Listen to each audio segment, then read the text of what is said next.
Hello and welcome to CloudFolks HUB. My name is Bhavesh Adara. We are exploring all the options related to task definition. Why? Because creating task definition is the most important part of our project. In the previous video, I already explained you about task definition family and launch type. In this video, we are going to talk about operating system and architecture of task definition. If you look at over here, we have these options available in this particular list box. Now, how we can use this? What is the main use case of this? Let's explore all of this in this video. Let's start.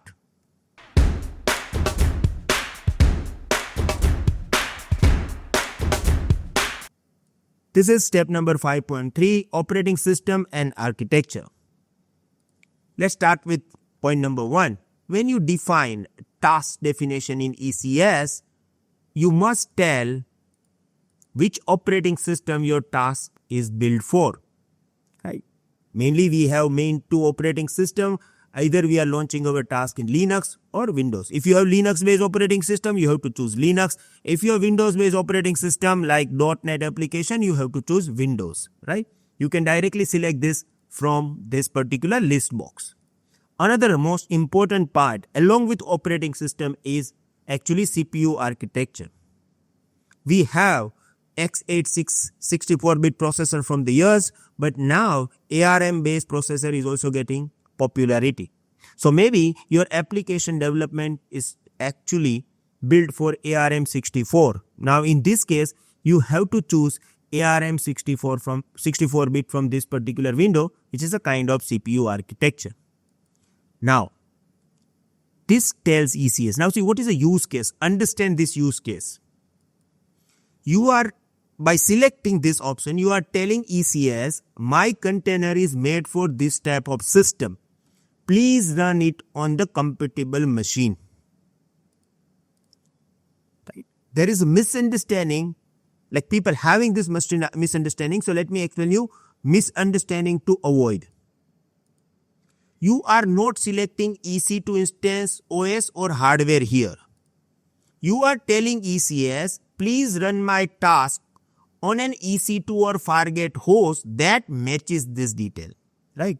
See, when we are creating our cluster, let's say that we already created this cluster into the step 1. Right? Here we have two options. Let me create this. Here we have this AWS Fargate and Amazon EC2 instance, right? Now, when I choose this EC2 instance, we are actually talking about all the detail. Let's say that I have x86-64 system, and based on AMI, we can say that it is a Linux, right? So, we have this kind of Docker host or container host already added into the cluster. Now, when we are creating task definition, we are just informing ECS that launch this task into the any container host which is having Linux operating system and x86 64-bit processor. Now, here I selected this. Now, ECS will take care about it when we will launch the task. It will launch this task into the only container host which is having Linux operating system and x86 64-bit processor. Now you may have one question over here that okay, let's say that if I'm going to select Linux ARM 64, right? What will happen?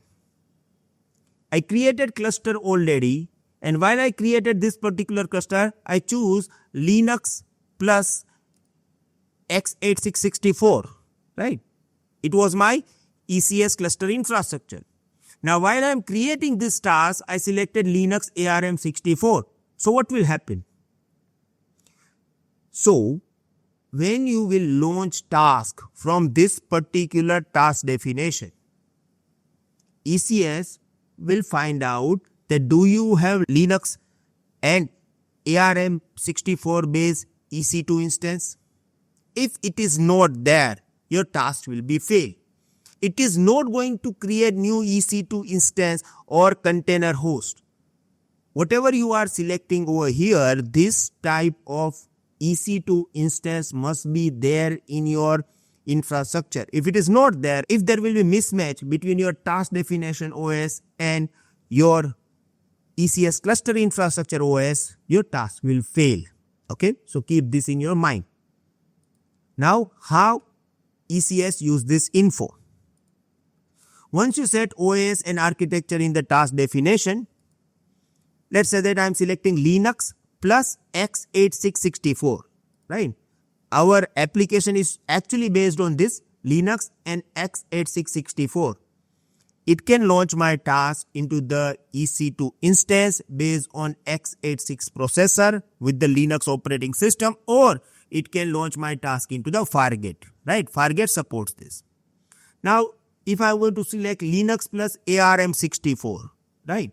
So, I must have EC2 Graviton instance, means EC2 instance that supports ARM 64-bit processor, or it can launch the task into the Fargate as well.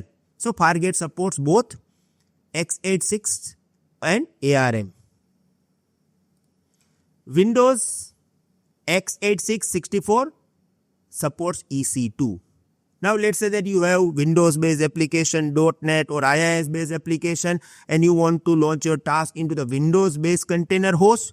You must have EC2 instance with Windows AMI. Now, if it is not available, then your task will fail. Keep this in mind, Windows not supported by Fargate. Fargate is not supporting Windows, right? So, relevant EC2 instance must be there. If ECS can't find compatible host, the task will fail to start. Okay. So this is like important point that you need to understand. It is not going to provide you any error over here, but yes, when you will launch the task, it will fail. Here I am going to give you a real-time example as well.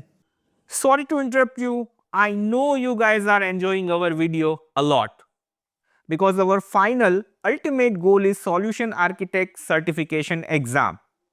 To reach the destination, we required full videos. Path number 1, our 6-in-1 program. Our 6-in-1 program include all prerequisite skills which is needed as a cloud engineer. It include 24/7 support, lifetime update, section-wise practice test, full course practice test with tips and tricks by Bhavesh Attara, how to do exam preparation course, weekly lifetime live session with Bhavesh Attara, and 6 AWS project with documents. Path number 2, you can enroll by paying 499 and get Hindi and English, both the languages, videos of AWS. The choice is yours how to create your success story by choosing best one. Best of luck. Thank you.